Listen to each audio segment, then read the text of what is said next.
the lift, readjustments, moving one of them, running the remainder of the sprinkler systems, all that fun stuff. It's nice living on the lake. Keep telling yourself that. Yeah, I doubled the work before it was. It is. I'm trying to help the neighbors out, so they're gonna use one of our old lift. So I'm trying to get it spun around, and I thought it'd be a good idea to do it last night when the kids were at gymnastics until at 9 o'clock at night. I was chest deep and neck deep by myself, and I was watching the fishermen go by, and I'm like, maybe I should probably get out of the water now. Or look at that game show and figure out that you can call a friend, Yeah. Yeah. Or at least ask for advice. Maybe you should get out of the water. Yeah, it started off with, I'll do this little thing, and then it went, well, I could always do, well, I'm already wet, I might as well do this, and then kind of compounded, and Jen called me at like 9, and she said, what have you been doing? Well, I've been in the water since 6. I'm getting in the shower, I'm sorry, I'm cold. But I got a lot done with it.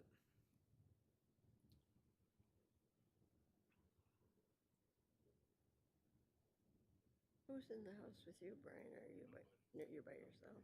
A lot of Hey, house Dan. to wander around in, isn't it? All right. The room is Yes. so beautiful. You spend most of your More time up there. about how long we're gonna be Such a doing the beautiful room out back. mandatory Zoom stuff. It's comfortable. No other direction from the board on it, so I'm just In the kind of keeping it wintertime, floating it's for really now. I do have, nice there actually in is, the front room because let's see, you're off the road. You So don't it's hear the quieter. noise. and on the you- Zoom yeah, tonight already, yeah, so, really. yeah. Now, do you have a bedroom downstairs? There is one downstairs, yeah, we put it, there actually was one when we moved in, but we tore the closet out of it. And that's where my Probably the sister video, yeah. slept until she moved out of the house. Dark And or tore the darky in a closet while. out, just made it into a den kind of area. And when we put the addition on the west side, the first part of the addition, we made a guest room back there. Oh, I okay. didn't realize But when I Mark have to couldn't spin go the up and entire lift downstairs because the anymore, motors on fit we for one extended side of it the the dock, rest of the way and and made it a needs to be full rotated, bathroom down and I there and couldn't walk-in float it without closet. hitting, so I Nice, what I did yeah. last night was Is that what you pre-loaded use it, now, so or do all you go the No, I'm upstairs? still Do you upstairs. stay I'm upstairs? loosen, so that I can float it and then That's, do it all in one shot. I wish that's why I what kept we had putting it done off, when we 'cause I knew built they our were house. We should corroded have had a and- bedroom on the main floor. If you need extra muscle, you never call me. think about that. I'm No, unafraid if we no. get that water. We had a den, and when my mother lived with Like, us, I- it was twin bed. It was Like going big to the enough lake for and her. Slaff, and the last 3 days have been more in the Not lake big than enough for me to the bring my last stuff week, up yeah. and everything, so I still truck Usually I'm it stuck. downstairs. I know what you mean. Mr. Chair, I do have just a technical announcement or a, I use whatever you call it, brief it into my bedroom. briefing, technical briefing for everybody. If you could just remember to speak right into the microphone. I was reminded by our communications staff. Just make sure you lean right up to the microphone. The live video recording doesn't catch you if you're not doing that, so I appreciate that. And I did mention our planning consultant had an emergency. She won't be attending tonight. But otherwise, we should be ready to get started, and I'll go ahead and get the Zoom meeting started. Kelly Barr texted and said she would be running a few minutes behind, so she'll be here very shortly. Very good, thank you. Recording in progress. All right. Good evening and welcome to the Charter Township of Van Buren Planning Commission meeting for Wednesday, September 14th, 2022. Call the meeting to order. Can we have a roll call, please? Jeff Jar. Here. Brian Cullen. Here, Medina Atchison is excused. Kelly Barr. Bernie Grant. Here. Sherry Budd. Here. Brian Kelly. We have a motion before us. Can I have a motion to approve tonight's agenda? Yeah, move to approve the agenda as submitted. support, I got a motion by Commissioner Jar, support by Commissioner Cullen. Any comments or discussion regarding the motion? Seeing as none, all in favor to approve tonight's agenda, say aye. Aye. Opposed? And tonight's agenda is approved. Our second item on the agenda for this evening is approval of the minutes from regular meeting of August 24th, 2022. I have a motion to approve the minutes. Through the chair, I make a motion to approve the regular Meeting minutes of August 24th. Support. I have a motion to approve the minutes by Commissioner Commissioner Bud, support by Commissioner Jar. Do we have any comments or discussion regarding the minutes? Seeing as we have none, all in favor to approve tonight's minutes, say aye. Aye. Opposed? None, and the minutes are approved. I believe we have no public hearings, no old business, which we go direct into new business this evening, which is item number 1, zoning ordinance discussion, side entry garage and building separation requirements for residential developments. I believe this is additional presentation by you, Director Power, correct? Yes, thank you, Mr. Chair. Thank you, Planning Commission. We'll have another good discussion tonight, hopefully. This is not a item on our agenda that is meant to conclusively finalize an ordinance or recommend it for adoption at this point, so it's a good opportunity to have some more robust discussion on this proposed set of ordinances. I thought it was maybe a good idea with, we've been discussing this for a few meeting cycles now. I thought it was a good idea to go back and kind of revisit what the purpose is for this discussion and what some of the big picture is behind why we're getting into discussing some adjustments to our residential zoning standards for side entry garages and residential building separation. And then I will just get back to the main point, which is that there are some changes that were discussed at the August 24th meeting that have been absorbed into the proposed text amendment. And then I guess just open it up to discussion to see where we want to go with it from here. So at any point, feel free to stop me. I have about 14, 15 slides to go through here, but they should not be too onerous. So let's try to just kick those off.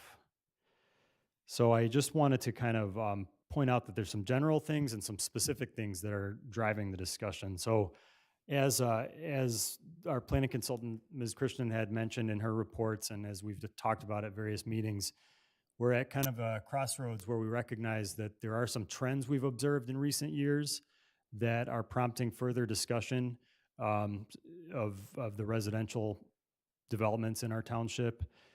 And I want to touch on those, touch on the master plan and what our master plan that we updated in 2020 says about residential development in the township. And then talk about some specific developments that may be impacted and just talk through where these things may specifically apply, including with an actual application that we do have from a developer that's looking at a particular site in the township. So as we've talked about, we have some projects that are incomplete planned residential developments. Cobblestone Ridge is one example on the southwest end of the township. Townsend Park by Ecorse Road and Morton Taylor Road is another example. As those projects infill, we're looking at whether there's a justification for providing some flexibility to allow them to build in a way that's a little bit more flexible than the ordinance states today. We see that there's a need for more housing options, including what we call attainable housing on smaller lots. That kind of goes part and parcel with some of the recent trends in the last couple of years with rising material costs for construction. But also looking at the long-term trends and change in our region and in our township, there is an increase in the senior population, decrease in the population under 18. At least statewide, we recognize that in 2012, it was estimated that the percentage of people 60 and older would grow to 24% by 2030, and we were already at that number by the 2020 census. Basically, our estimates by the year 2019 showed that we are already up to about a quarter of the population being over 60, and what that all relates to is changing preferences for housing choices that we've recognized and we've tried to address with our senior housing ordinance and some other policies, but it may also have an impact on the way that people care for their properties or the housing preferences that people have. Some of this was, I think, brought into the thought process of the 2020 master plan. I know that you all worked on that master plan update for years. Before I was with the township in 2020, but I just want to reiterate the main overarching residential goal of the master plan here is to provide an adequate supply of housing that meets the needs of new and existing township residents, is responsive to changing generational preferences, allows residents to age in place, adds value to the community, and achieves a high standard of excellence in aesthetics and design. And then specific objectives that were pulled out from the master plan. There were 7 residential objectives total, but I think 3 of them are relevant to this discussion. We talked about encouraging the ongoing maintenance, improvement of existing neighborhoods. I'm going to kind of paraphrase here. Encouraging the development of new missing middle housing, which is different configurations of housing that allow for some smaller units or some attached units. And that density of housing, regardless of the housing format, should be compatible with the context of the immediate area and the intent of the future land use category. It was interesting, we specifically called out that generally densities will be higher and lots will be smaller in the northern portion of the township. Densities will be lower and lots will be larger in the southern and extreme eastern portions of the township, which is out by Hannon Road. So it gives us some geographic context.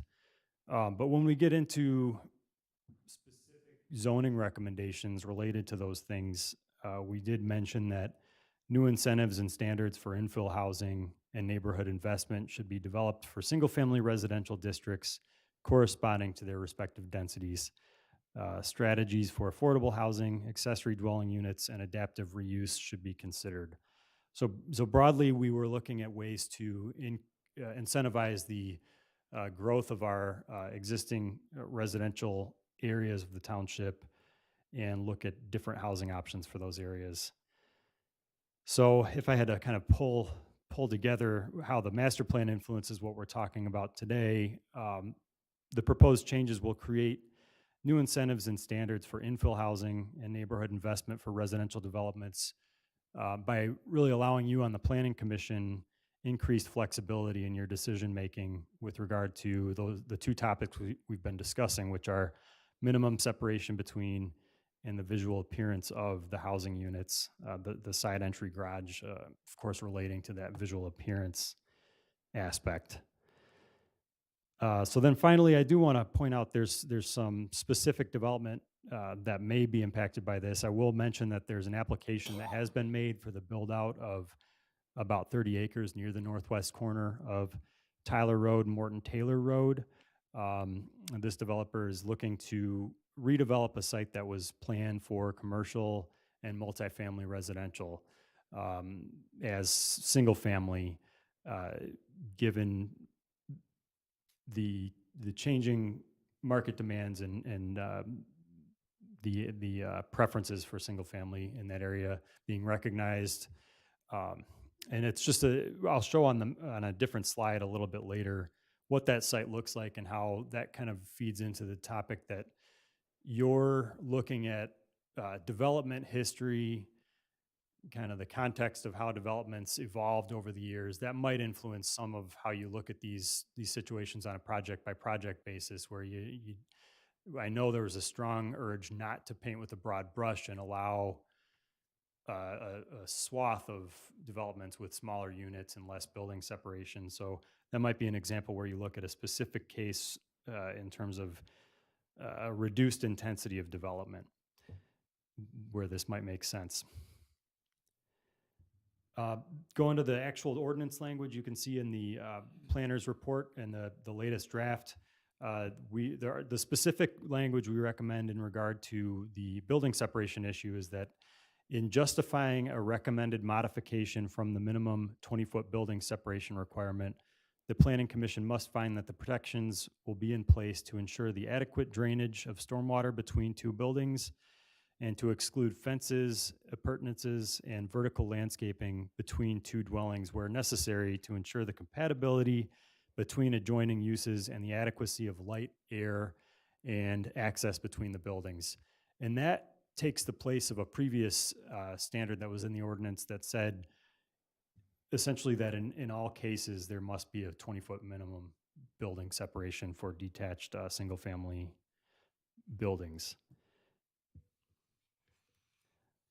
Again, when you're looking at where this might apply, you might look at, in future development decisions, you might look at each project individually based on its context. You might look at things like the proximity of the development to mixed-use areas or what we'd consider our non-traditional downtown district along Belleville Road, and goods and services where you might want to encourage a little bit higher density or a little bit of a more condensed lot configuration, as opposed to maybe in the southern portion of the township where you have larger lots and more of a rural aesthetic. As I mentioned a minute ago, you might look at the land use and development history for a specific project. If this is a example where you're looking at actually making changes to a pre-planned development and looking at what the change entails relative to what was already planned there. When you're looking at the proximity between units, you want to make sure that you're informing your decision based on the architecture of those units, the landscaping, making sure they look good, making sure that there's proper topography. And what I mean by that is making sure that there's careful attention paid to where the drainage is going, how these lots are sloped in relation to one another, especially if they're close together. Excluding certain items between units that are in close proximity, and then rigorously applying the other architectural standards of the zoning ordinance and the landscaping standards. I do note these changes, though they relate to the lot size in some cases or the proximity between units, I will mention that we are not proposing to change any of the language in the PRD ordinance that relates to gross density or units per acre. There's still going to be a threshold for what any given developer has to do to propose an overall density, and there's still going to be things that would have to apply to, for example, in a planned residential development or a PRD, there would have to be a parallel plan that shows what density the underlying zoning would allow, and then credits or bonuses that would have to apply to give additional density. Those rules and restrictions would still apply regardless of these specific building adjustments. I just wanted to show some visual examples here now of, again, looking at a case-by-case basis, looking at the proximity of development to its surroundings. This is a case, this is a undeveloped site adjacent to the Cobblestone Creek development near Belleville Lake, where you have more of the large lot sizes, less proximity to commercial or mixed use areas. You might not find it very context appropriate to have units that get condensed and have those lesser building separations. You may be more inclined to keep that building separation intact generally in developments like this. If this site ever gets developed, this is just one example of a residentially zoned site in proximity to some lower density areas. Conversely, I have a couple of examples here. The first being an undeveloped site near Belleville Road. Not that there is not a specific development proposal at this site currently, but it is an undeveloped high acreage site that's within walking distance, assuming there would be sidewalks, to Belleville Road, to the Meyer, to the other businesses that are along Belleville Road. That might be an example where you look at the adjacency of, you have a mobile home park here, but you also have multifamily along Belleville Road, this entire area being planned for different levels of mixed use in the master plan. That might be an area where you might find more justification for giving some flexibility to the separation between the buildings.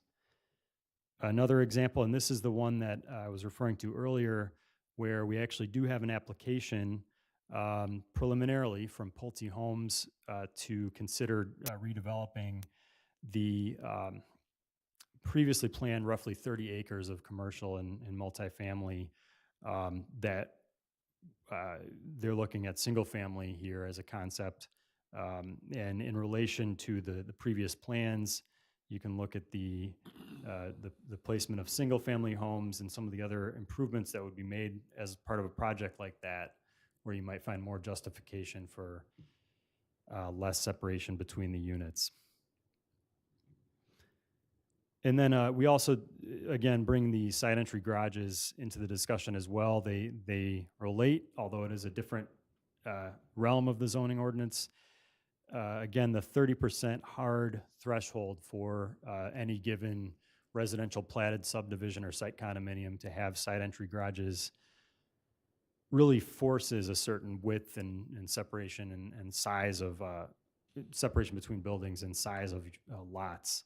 And we've talked in various meetings about ways that you can meet some of those architectural benefits of having a garage that doesn't, in the case of side entry garages, you're kind of concealing the garage door as a feature, but there may be ways to increase the attractiveness of the garage door or blend it into the facade through architectural treatments in a way that would make that more palatable. So looking at flexibility for those garage treatments. Okay, so we got into all of the background, which is a lot, and I'd be glad to go over any of that. But now I want to just get into the specific changes we spoke about at the last meeting. We removed the detailed itemized list of things to look out for detached single-family units in PRDs. There was previously an exclusive list of vertical landscaping, fences, appurtenances, and things that we said that the Planning Commission had to use as a basis for recommending leniency on the 20-foot separation. Based on the conversation we had at the last meeting, we took that out because we realized that we could start getting into really elaborate hypothetical scenarios if we started trying to pinpoint every situation where every condition you'd want to place on a unit that's closer than 20 foot from its neighbor. So we took that out as a hard condition and made it more something that's flexible for the Planning Commission to consider. We also allowed for landscaping between units that remains low profile or placed in a manner that does not impede access. Because if you remember from Ms. Krishnen's slideshow last time, you saw that some units were looking a little bit barren if they didn't have any landscaping in front of or between the units. We added clarification regarding the garage door orientation definition. And with that comment, what we're talking about there is that there are, if you remember from our other PRD projects, there has to be a distinction between models that are either next door to one another or across the street from one another. And one of the distinctions that we wanted to make was that you could add the orientation of the garage as one of those features that separates a unit from its neighbor. And we just clarified the language with that to say that in proximity to a unit that's either side, front, or rear facing in terms of its garage door, if you have a unit that is counter to that, it's going to count as one of the distinguishing features of the architecture.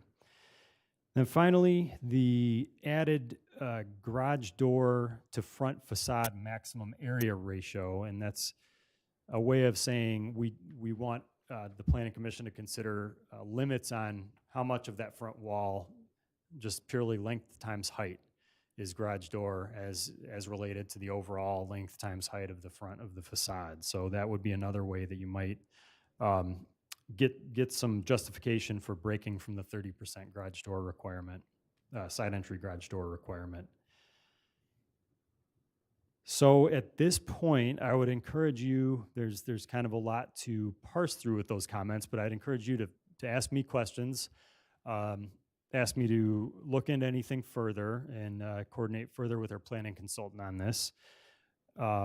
One decision point that I ask you specifically is whether you want to keep that specific list of required conditions for the attached unit buildings, which are either 2-unit or 4-unit, quadplex type buildings. There's a list of requirements that we placed on those. If you look at our ordinance, that we took that list out of the single family, but we kept in for the attached units. So I'll just ask you to verify if you want us to keep it that way or if you want instead for basically attached buildings to be treated similarly to buildings with 2 or more units in terms of the conditions that we place on those and the separation. And then after our discussion tonight, if you're comfortable with making recommendations on the text and us actually scheduling that public hearing for the ordinance changes, we do recommend that. We think that this has been discussed over the course of several meetings, but we are going to defer, of course, to you on the Planning Commission as to what next step you want to take in that regard. But that is one decision point you can make tonight, is whether to schedule a public hearing. So with that, I am glad to stay here. I'm glad to sit over here and talk to you more informally away from the podium, but this is the only place where I can show different slides if you want to look at the slides. So I might stay up here until further direction. Thank you so much, Director Power. So reading section 6.207 under design, are we just looking at modifying this for PRDs and that's it, nothing else? That's correct. So it's not a blanket change to everything across the whole ordinance. So we're only talking about several locations total. That's right. Any existing PRD or any plot of land that may be eligible to be a PRD in the future, which generally you're talking about large acreage, undeveloped tracts of land. And then they would have to put forward a full agreement, full PRD plan, everything else that would get reviewed and then approved by the township board as it came through, correct? That's correct, yep. Okay, so the idea here is to assist with several of the final build-outs, like the one at it's Walden Woods on the corner of Tyler and Morton Taylor. And you mentioned that there's already a developer looking at it. There is, yep. Okay, so,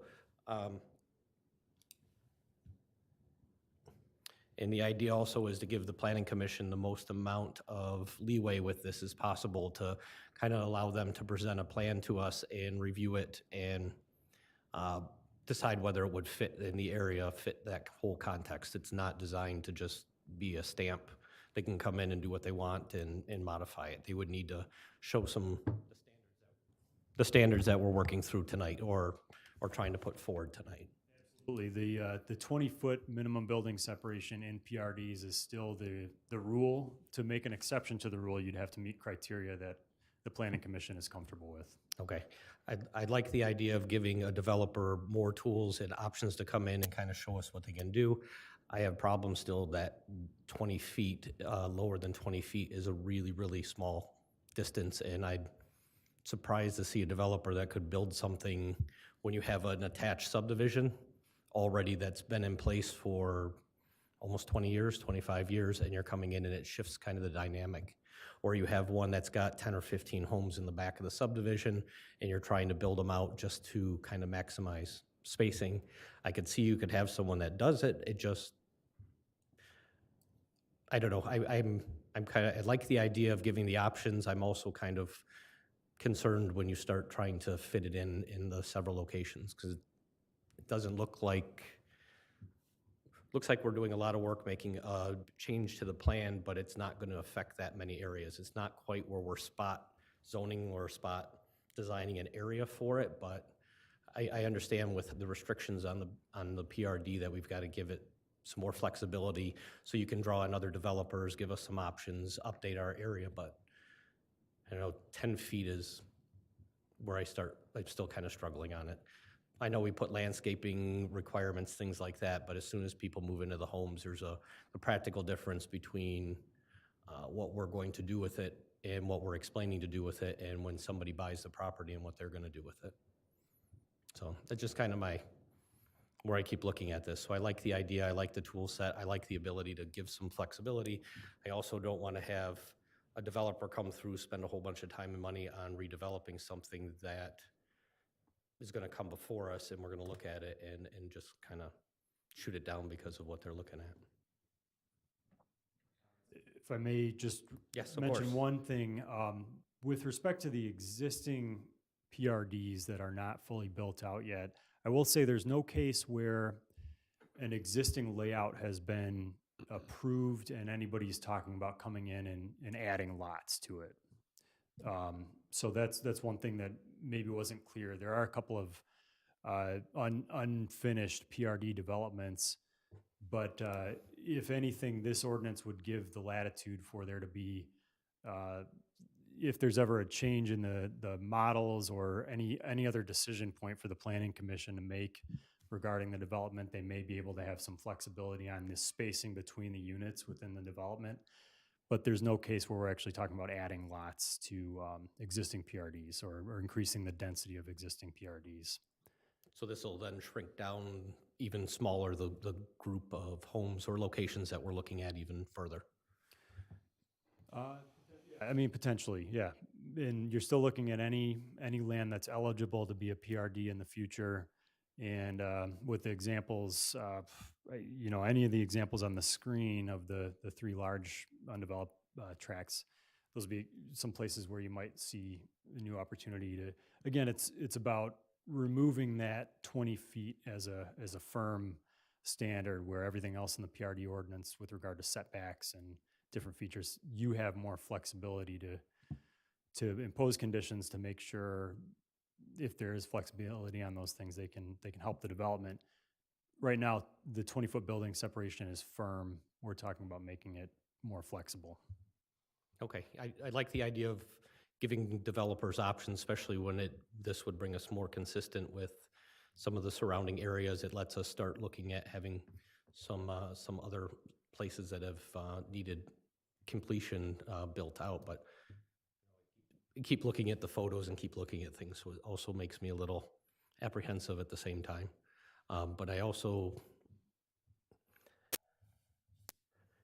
with how narrow it is, I think it gives us a lot of flexibility. It gives us some options on controlling what's going to happen, and it's not like we're doing it across the entire township. It's on these limited areas that would allow a developer to come in with a specific plan, present it, and then make sure that any of these problems could get addressed. That's right. Okay. Great. Thank you. So, yeah, I have a question. So, and a comment. So the intent here is that density won't change, but open space may increase based on this change. Is that correct? That's a really good way of looking at it, yes, because there are no proposed changes to the gross density requirements for a PRD, but the effect of this may be that you have less relative open space around a lot, but then more open space elsewhere in the project. So in 6.203 modifications, is it, I'm just going to throw it out there, but is it possible that if you just maintain the language and create the setback, side lot setback as a modification that can be applied for, would that just satisfy? And that gives us the flexibility to make comment on just about anything. That is consistent with the spirit of what we're trying to do. The firm issue that we have is that there's a specific clause, and it's actually, I realized in our packet, it was actually not included in this packet, but if you looked at the end of 6.207B3 in the existing ordinance, which again is not in your packet, but it actually says notwithstanding other areas, grounds for flexibility, and I'm sorry, I'm doing this from memory, but it essentially rules out that you can even consider flexibility for the building separation. So effectively, it allows you to add that as one of the modifications you can make.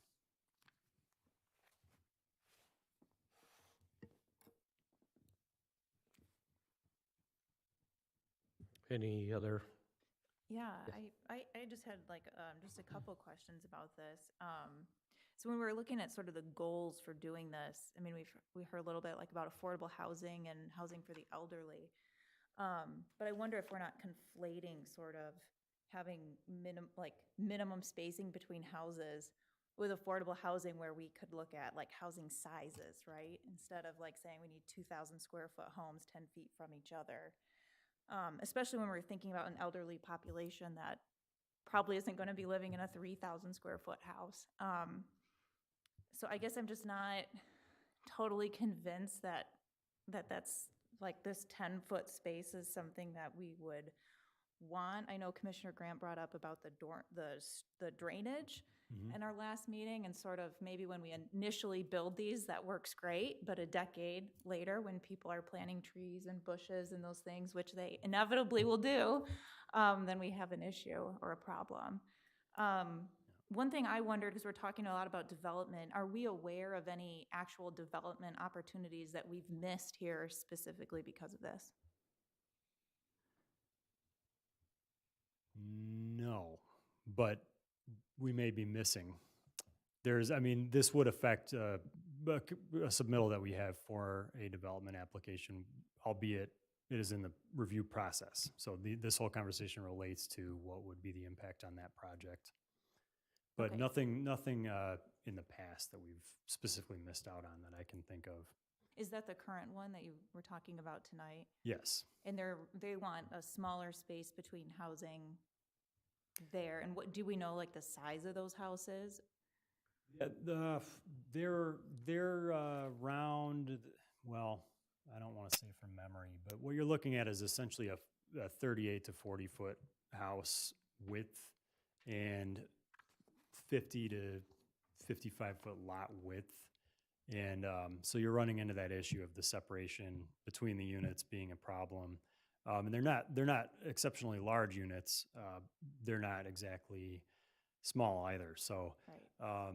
but it's a good question, and it might be, if you like, I can reach out to the developer and see if they'd like to have some of their conceptual plans as part of this conversation. But on that project, that's an example where previously the plans called for attached multifamily and commercial. So that's a very kind of unique case where, specific to that project site, it might be actually, you might be looking at the intensification of the units and the number of units and the overall intensity of the development, because it's actually single units and fewer units overall than was previously planned. That's kind of going down the details of that particular project, but that's just to give some context for what's happening with that one. A question that just occurred to me, Dan, coming up, if we have a density situation requirement, and by decreasing the lot size, what advantage is that when they're going to use that same amount of land put into a park or other community? I assume that's where it has to go, into community type application within that PRD, is that right? That's basically how it pans out. It's the density bonus that you get by having a smaller lot or a reduced setback in the PRD ordinance. It triggers other requirements for offsets with open space and perimeter buffering and other aspects that add open space elsewhere in the project. So what advantage does it give the developer? I mean, he's still required, this is the total amount of homes that you can put in here. Yeah. Yeah, that would be a good question for individual developers. It might be more based on the more of a template for a layout that they can work with, the way they lay their utilities out. I don't know if there's a specific benefit that I can think of. I mean, it's just a matter of kind of rearranging the space. Because one of the concerns I have is looking at it, if we're reducing the space between, we're almost looking like that development's going to be a city type situation where you go into cities and you see the spacing between the homes are very narrow.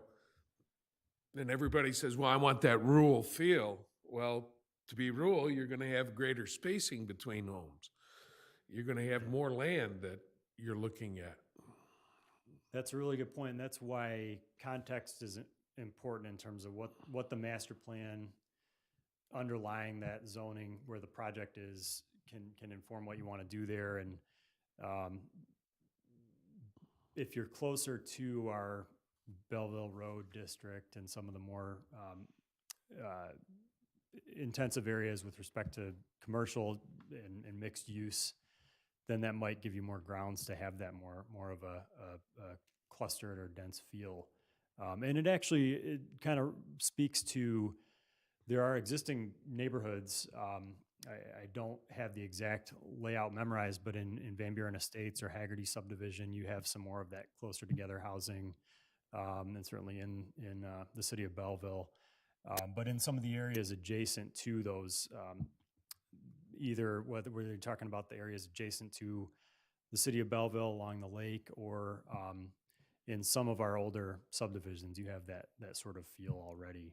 The ordinance, the PRD ordinance that was written I think harkens to a time when we were looking to really more uniformly implement certainly a high caliber of residential development, but also a lower density of residential development and a more rural feel. But I think one of the impacts we're finding is that took a broad brush in terms of enforcing a certain floor on the lot size and the building separation that we're now wondering if we can let there be some flexibility for. Because this ordinance as written basically says any PRD anywhere in the township, regardless of context, has to have the minimum 20-foot separation between buildings.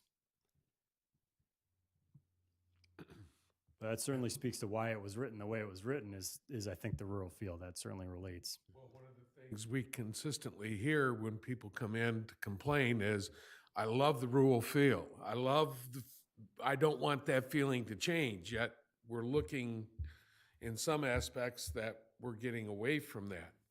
And wouldn't it be easier if we're looking at affordable housing as well as for seniors? As Commissioner Barr mentioned, they're not going to be looking at 2,000 square foot homes or 1,800 square foot homes. They're looking more at a ranch that's probably somewhere between 1,000 and 1,200 square feet. You're getting to that, can't you still maintain that 20-foot margin between them if that's what we're doing? Or are the developers complaining because they want to build a 2,000 square foot home, pack them closer together and look at selling them to somebody other than those wanting affordable housing or seniors? Those are good questions. You might also consider lot size and yard area too. I mean, there might be a preference for less yard to take care of if you have a smaller lot. Just another aspect of that. And that might relate to the makeup of who would be moving into the homes. That's certainly a good question for the developer, if they'd be willing to consider smaller floor plates. I think when you're talking about that too, probably most seniors do not want second stories. And Palte's homes are on little lots and they're all 2 stories just because he's building bigger homes that he knows people want. And then when you take into consideration, he's going to be backing up to Charter Club plus what's already there. And what would it look like?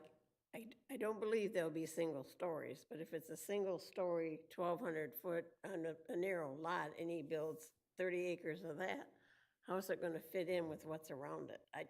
And I don't know how big a question that is, even something that we need to consider, but I can't see him building single-story homes in there. But that's, I don't think. Those units that I've seen are typically 2-floor. Yeah.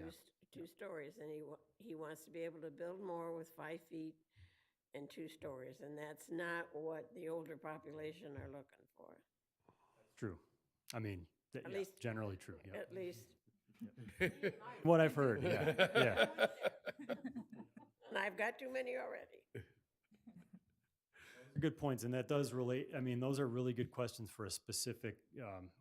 We are, and we can't ignore it. There's specific development interest that relates to this ordinance, but I do encourage you to think about whether there's a justification for some leniency on that standard, given that there's leniency on other standards in the PRD ordinance.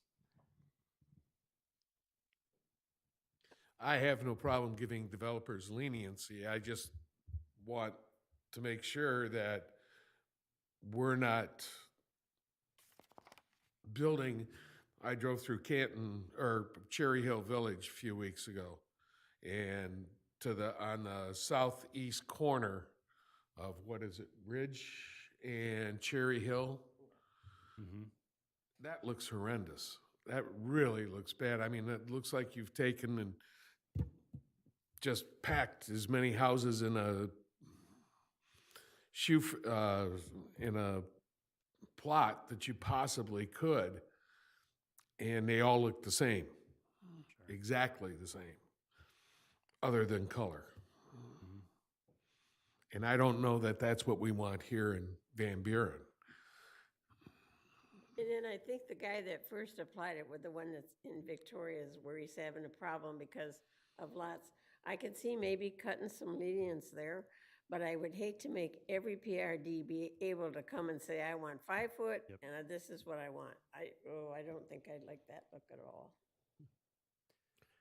One of the other things that we keep bringing up all the time is consistency after the board shifts. So if we're looking at this with allowing the board the discretion on what to approve, board cycles in a couple of years, and now we're looking at that development or something else changing completely depending on where we're at, which could be a bad thing, could be a good thing, but trying to keep it somewhat consistent is a concern as well. You know, that's, I'm kind of keep going back and forth. I like the option, I like the tools and the options for developers and bringing in people with developments, but I also, it really causes problems with trying to maintain consistency with subdivisions, maintain kind of the overall feel of what we're trying to do.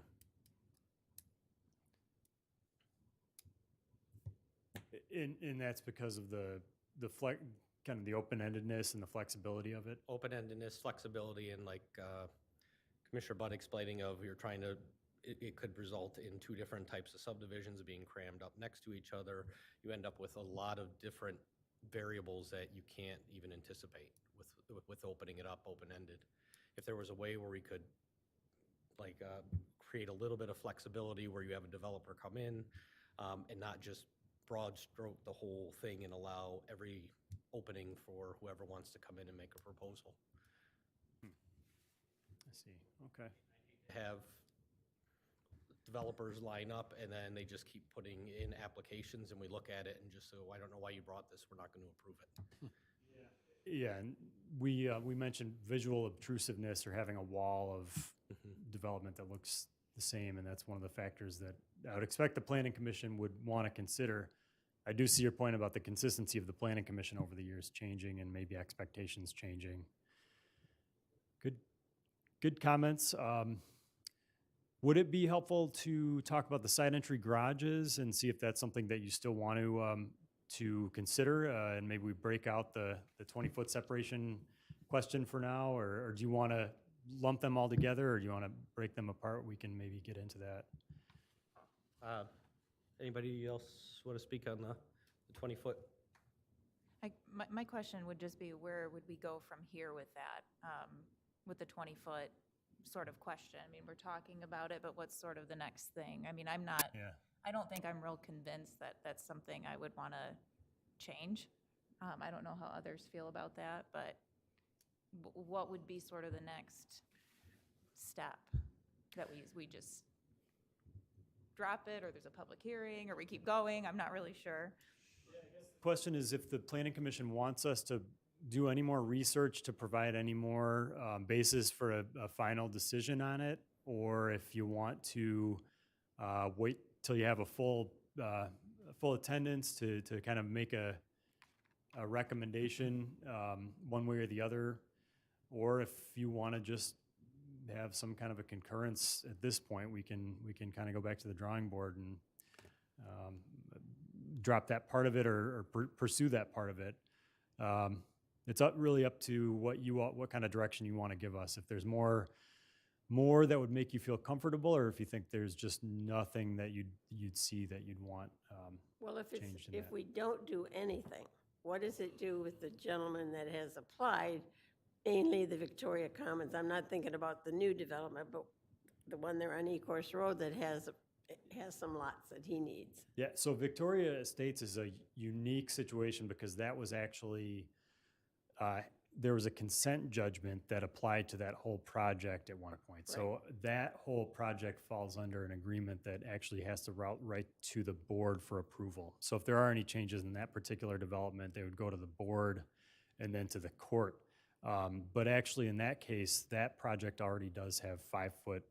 That's actually a live example of a project where the agreement was 5 foot to the lot lines and 10 feet between buildings. So technically, he can do whatever he wants to do, and we don't have to mess with that one.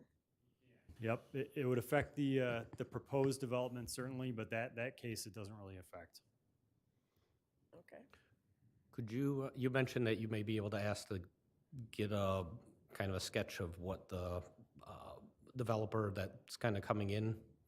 Could we get a look at one of those? And I believe Commissioner Atchison would like to have some feedback on this item as well before moving forward. I think with what we're looking at and the opinions, I think it would be a good idea to have everybody's opinion when we're making a decision on what we're going to do. I think that's a fair request. You try to avoid having the whole discussion be pigeonholed to one site, right? So that's the struggle that I think we've had, but I think it's certainly valuable at this point to get their specific example. Well, and at least in the way I'm looking at it, my head, there's not a lot of these areas where they're going to be going in. Maybe 4 or 5 that I can think of off the top of my head. That would be one of them, and it kind of gives us a quick overview of what something like that would look like and what an architect would be bringing us, so we can kind of narrow it down real quick, and it gives us a little, instead of hypothetically seeing pictures of what other places look like, it's here, it's at home, and we can kind of see what's getting proposed. I'll open that up to the planning commission. I'm receptive to that. Whatever you all want. Commissioner Jar? I had a question for you, Director Power. Do you know what is the minimum acreage you can put a PRD on? Is it 15? It's actually 40, but there's grounds for exceptions to that. So that sets a floor on new potential sites or it puts limits on new potential sites for PRDs. Okay. I do think that while this would not make a change in overall gross density, I mean, it's an economic issue. If you are having to put in roads and utilities, you save money by having a shorter road, shorter utility, a shorter path for the utilities for the number of houses that you have to put in. Cramming them together in a development, in a large development, it's purely an economic thing for the developer. It maximizes their profit. I am not a developer, but I'm a reasonable person, and I think that's probably the case. That's why it's being proposed, not because people are going out asking for being able to reach out and touch their neighbor's wall. It really is an economic driver that's driving this request.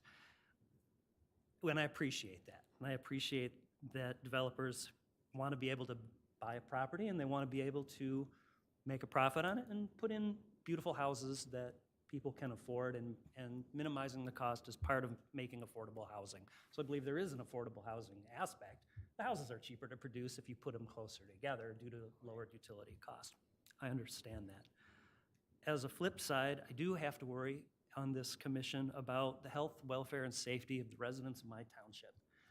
And in looking at the pictures of the houses and other subdivisions, and I've been looking, I see there's a problem, and we all saw that there was a problem when we started putting in points about you can't block the space between the buildings. You have to make sure that the fencing is not there. You must have emergency vehicle access. And you know, the liens or the easements to allow construction, it's fraught with problems.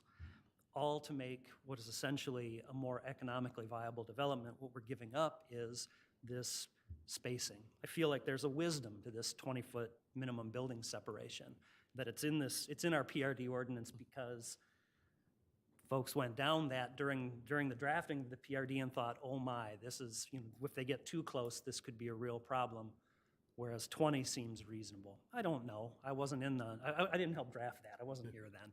But I'd like to think that wisdom was there. So I am concerned about lowering it. On the other hand, I can see that in certain cases, I think we saw Cobblestone Creek, do I have that right? The one that wanted to finish a PRD? They had some buildings that were very close together. Cobblestone Ridge. Cobblestone Ridge, yes, thank you. And I can see that there would be cases where it would be useful for the Planning Commission to be able to, given a preponderance of really good evidence, that it would be reasonable for us to be able to, just like we can with other size constraints in a PRD, to be able to waive that 20-foot distance. But I'll tell you, if it was just a developer with a cookie cutter, this is how we maximize our houses per unit road, that doesn't strike me as being a good reason to bend on that. in listening to the rest of the commission, it sounds to me like we all, I don't want to speak for everyone, but the general gist of it is that 10 foot seems awfully close. And it would be a lot of justification for us to, as a group, come together and say that a 10-foot separation overall between houses would be acceptable. We could give ourselves, release ourselves from this constraint and say we can do it on a case-by-case basis. But I'd hate to be that community that leads the developers on, and they come with these proposals where they're cost optimized, very close together, 10-foot separation, and then at every turn, we have to have 3 meetings where we all look at each other and go, ooh, I don't know. And I don't think I like it. I don't think that's fair to the developer. And you know what, we can sit up here and talk all night. We like talking. I like talking. But I don't think it's necessarily fair to the developer to lead them on in that direction. So I will say I'm undecided on the residential side of this question with the separation. And I think for very good reasons that the other commissioners brought up, I'm undecided. I can see both sides of the logic. I can see the business side of it, and I can see the health, safety, and welfare side of it. So at this point, I have to say I'm really undecided on that one. Can I segue into garages? Because please, oh no, please, absolutely. I was going to say, it would be nice to have that flexibility to make that decision, but maybe you put special circumstances, add that onto that ability to make that, as opposed to just a hard change. Because I think what you're proposing is just a hard change from 10 to 5 feet. Maybe you just leave it at, well, 20, whatever, 20 feet. But then you just, give us, give a special circumstance to it based on maybe it's site or orientation of buildings or something like that, but a list of thoughts rather than just leaving it open-ended. Yes, we started with a hard set of specific conditions to go down to as little as 10, and then we actually put some flexibility back into it based on the last conversation. So it's more not necessarily just a hard change to reduce it, but to base it on factors of light and air between units and different aspects of what benefits you'd have between the units. So I think we tried to achieve that with the last change, but But I'm saying, as opposed to changing it, just make it, create exceptions to go down to 5 feet and list what those may be for evaluation rather than just completely leaving it open. okay. A trade-off somewhere. Okay, you're reducing to 5 feet. You're going to do something else that's going to enhance the development in some manner. Okay, I see. So, and is that what you're also kind of thinking? Well, that would be in addition to, I'm just saying, a list of special circumstances that might be related to site. That would be one factor. Site, topography, orientation. Yeah. Quantity, number of buildings that have this reduced building offset. I could see in some developments along, maybe a road or along some geographic feature, it might make sense to reduce the building offset for some of the development in a special case. But for the entire PRD, 30 acres, 10 foot between the buildings, I think we'd find that hard to justify. Or to throw a wrench into it a little bit, maybe it's 5, and maybe it's only on one side and not both sides. Yeah, and you brought that up last time, I remember And that. then you just, so that they're not back to back, maybe. I see. So rather than specific, we'll call them exclusions, because we had specific exclusions in the beginning, and then we went more to a more general, if the planning commission finds that generally the lesser separation can maintain quality of life, health and safety, basic features. We're talking again now about more specific benefits or more specific limits that you'd provide in terms of limiting so that there's not cases where you have a row of units that are only 10 feet apart, or maybe if there's one unit that's 10 feet from its neighbor, it's 20 feet from its neighbor on the other side, or a percentage of a block, those kinds of quantifiable assurances. Is that something that the planning commission is open to at large? Maybe some planning commissioners want us to put that in as a consideration. I'm open to ideas here. Yeah, I'm open to working with the developer to some extent and looking, but again, as is stated, I don't want everything 10 feet apart. Power, in the garage section, there's a phrase substantially different, in which we have all of these criteria in which a developer can decide which houses have the side-facing garage or the alternate-facing garage. If there was a substantially different clause that somehow could let them put a few of the buildings, some percentage, have a waiver to the 20-foot building separation limit, I could see that being consistent with what we have, and could maybe work, maybe? Or some kind of extenuating circumstance Some with kind of some kind of extenuating bullet points, circumstance. including but not limited to sort of ideas, potentially. Potentially.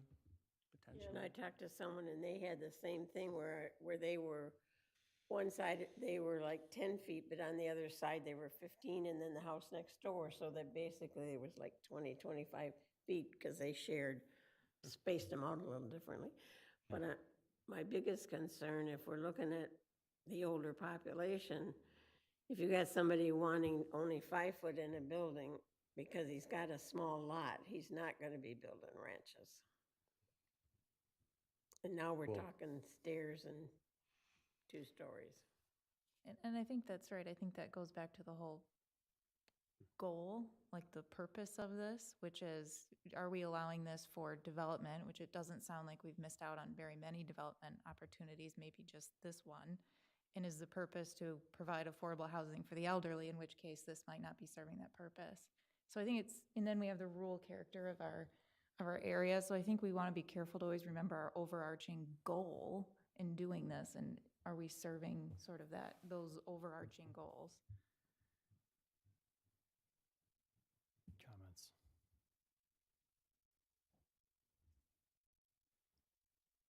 Well, I have two possible, I'm sorry, were you, I was looking down. Somebody's going to I agree. Okay. There was a lot of That nodding. was well stated. There's a lot of nodding at the, while you're looking down. So I'm hearing some suggestion of more specific recommendations that might be affiliated with this, just as another point for discussion. Not that this may lead to more discussion and then not supporting any change to the ordinance, but that's certainly fine. We just want to have some direction for staff. So some specific circumstances around possible deviations from the 20 feet separation. Additionally, if the planning commission's interested, I could bring the one developer that I'm aware of who's looking at a concept for some reduced lot separation to a meeting to bring some examples of their plans, if that would be helpful, or we could just keep it as more of a broader discussion. I don't know if we need to bring the developer in to kind of walk through what they're looking at. But if you had, I don't know if there's images or something of what they are kind of looking at, I really don't want to give them the wrong idea of that we're, like you were mentioning earlier, that we're kind of designing the ordinance to try to allow it to fit. That's not, Right. That's not the idea. The idea is to try to get a better concept of what's going on. And I'd hate to have him waste his evening to come in here to present this thinking something different than what we're intending. Makes sense. So maybe some images. Okay. I know we've done some of them with the pictures on there, and then we've gotten a little nervous with water and the plantings between, and we've seen lots of houses, but this would give us an opportunity to see something firsthand of what someone's proposing. All right.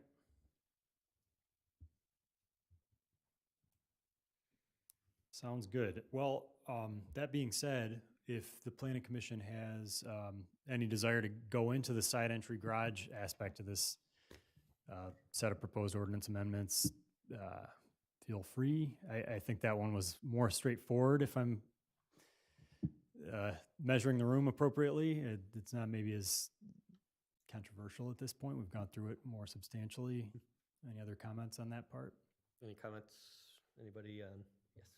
Garage door to front facade ratio, which minimizes the garage's frontage. That just means the garage door has to be less than 50% of the front of the building, correct? It could. That's, we didn't, so yeah, I think a specific percentage would be an so I think the way it's written right now, it still allows the planning commission to, these are examples of possible trade-offs, right? Possible tradable benefits for not having side entry garage. So if you want to have a specific percentage in the ordinance text, we can do that, but we left it as more general. But that is what that means, is I just basically didn't understand what the text meant. I thought I understood it, so. a more simpler way of saying that. We could look at that, because we really just mean limit on, because floor area ratio is a common zoning term. So if we can find a simple term for garage facade ratio, something like that. I know what you're getting at, and that is what we intended to have in the ordinance. Like I said, I think the last time we talked about it, I'm pretty happy with the side entry garage door changes. I don't know. Commissioner Cullen, I know you had concerns that it weren't at one of the, It's something I came up with a thought, and I have no idea. What about a rear-facing garage through alleys? Does that affect a means? I don't know how they design in a PRD for that type of situation. Putting an alleyway in between so that you had a rear entry for a series of them, possibly. The ordinance baseline today actually says oriented to the side or rear. So 30% has to be oriented to the side or rear. So it actually would use that as a possible requirement. So you could have a project that you'd meet the current standard today by having your garage face an alley toward the rear.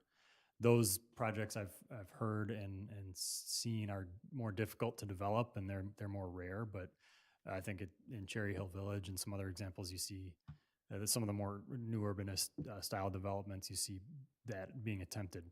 But yes, short answer is that's the way the ordinance sits today. And in theory, the flexibility that we're looking at would let you break from having to do side or rear for 30% of your units. Yeah, I just don't like seeing houses where the garage door dominates the front facade of the home. You look at a home, you're looking at the front of the home, not a garage. Right. That's my personal feeling on things. Then I guess, yeah, that's a good comment. And that's why the ordinance was written, I think. So the question, I guess, would be if the planning commission is comfortable enough that the other offsets that developers could look at will meet the same aesthetic intent that a side entry garage would, in terms of reducing that garage in your face impact. So I guess that's the question. Yeah, that's my concern, is just seeing that, especially if somebody decides they want a three-car garage. You're talking about a very big garage door. Yep. So could you go back to the pictures of the homes with the garages on the front? Yes. Excuse my very crude perspective. Maybe we just zoom in on those pictures. But yeah, you're talking about these pretty pictures, right? Not the. Yeah, the one to the far left. So is there potential open in the zoning ordinance to allow the side entry door, the way you see it like that in those photos, to be one after another, after another, after another, as part of the 30%. Because if you look at that perspective, if you're driving down the street, from the middle of the street, from where that photo is, you're gonna see nothing but garage doors all the way down the road. So how much better is that than if it's on the front? You know, as opposed to if you're driving down the street, it's on the front, you don't see all the doors, you just see the building in perspective with maybe some landscaping at the corner, whereas what you see here is That's a really good concrete and question. doors. Yeah, that's a very good question, especially in the narrower lot PRDs Right. that we have. That's actually exactly what's happening. You take your 30% and the developers seem to have designated just the stretch of wide lots, maybe on the outside of a curve as the side entry lots. And then you'll have kind of a visual wall from a driver's perspective or a pedestrian's perspective. So if you're gonna do that, I think you wanna look at a version of how you can break that up so you don't have that same look all the way down the street. Good point. Isn't there something in the PRD about being substantially different from the neighbor too? There is, yep. But garage door orientation would be just one factor of that. So they could still meet technically the criteria and have still there be a row of side entry garages, just like there could be a row of front entry garages. Yes. In the current ordinance, the side entry garage, 30%, that's site-wide, right? That's why they're allowed to put them all on one little row. Right. Back in the back corner on one little row. They still have, it's only 30% of the development. Yep. Whereas this change, if I read it correctly, by making it into the substantially different clause, the garage door orientation only counts if it's contrasting with the neighboring properties. So That's right. with this, you would not be as incentivized to make side, all in 1/3 of the parcel. You would almost have to split them up and make the place look more, I don't want to say mixed up. What's the word? Yeah, it that's gets a better distribution of the garage types throughout the property. That's a So really I good think- point. I think that does bring that up. Get more to an individuality to the home and to the appearance of the.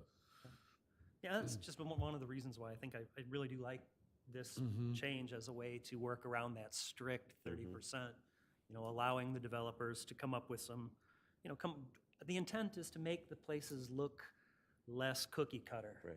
It's to have a little more differentiation locally, and I think this meets that goal, which is why I'm happy with it. I think it meets the goal that we were trying to, go for with it. Good. Yeah, that's I would what agree. I'm looking at too. All right. Are there any other comments or? Okay. I think consensus is that's pretty, I think we're pretty set with the ordinance and where it's at. I think my thought would be, since we're going to be coming back again and looking at the other one, that we kind of keep these two together for the tracks, so we're not separating them and going forward, so we're not doing double work on them. But I think the work now is just going to be on that first ordinance that we all have opinions on. Yep. So, Sounds good. anybody have anything else on either of the ordinances? All right. Anything from the audience this evening?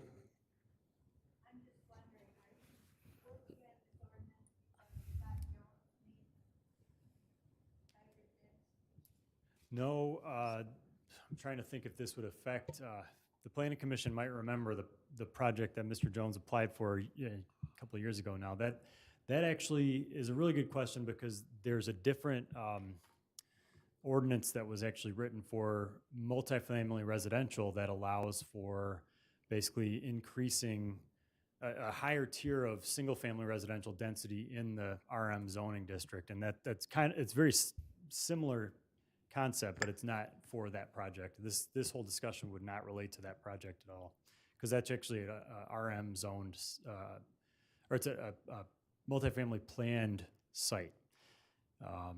And there's certainly some overlap in the themes here, but it would not directly affect that project. Is that property zoned that Scott's looking at? Is that zoned RM? No, it is master plan for multifamily residential at 7 units per acre density or 6 to 7 units per acre density. And there was a ordinance that was developed that kind of reflected that density and allowed for the units of single family closer together for multifamily residential. It's not rezoned yet, though. It's still zoned under conventional single-family residential zoning.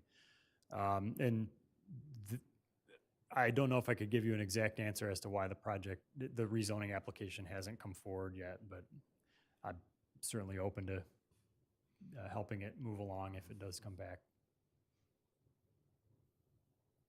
Good questions. Do we have any, you mentioned earlier we had somebody that actually logged in on Zoom. Do you? Yes, thank you for the reminder. Let me go to the Zoom computer.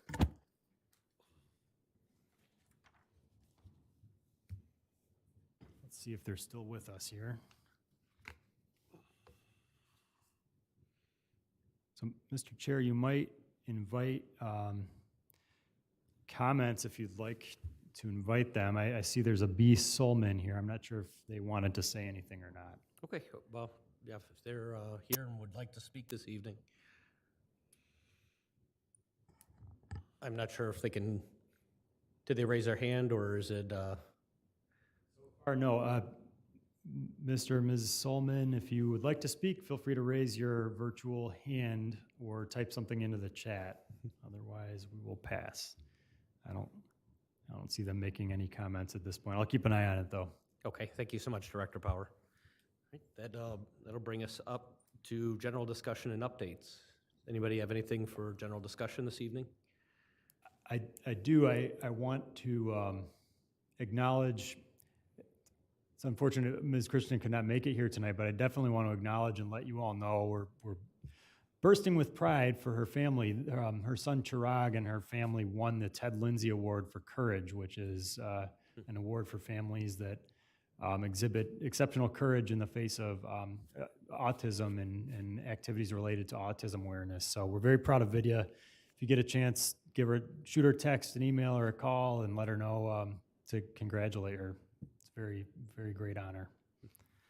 So that was my only announcement. Other than that, we will have a meeting on the 28th. All right, thank you so much, Director Power. 28th. Have a motion to adjourn the meeting this evening. I move to adjourn the meeting. I'll support. Can I make a condition to that motion? Yes. Or whatever we want to call this? I'm really apologize. I do want to just remind everybody there's training opportunities. I'll try to keep feeding those to you with emails or printouts, but if you could let me know, there's still 2 training courses we need to make sure you get a chance to attend. I know 3 of you are going to be attending the conference coming up, so that's great.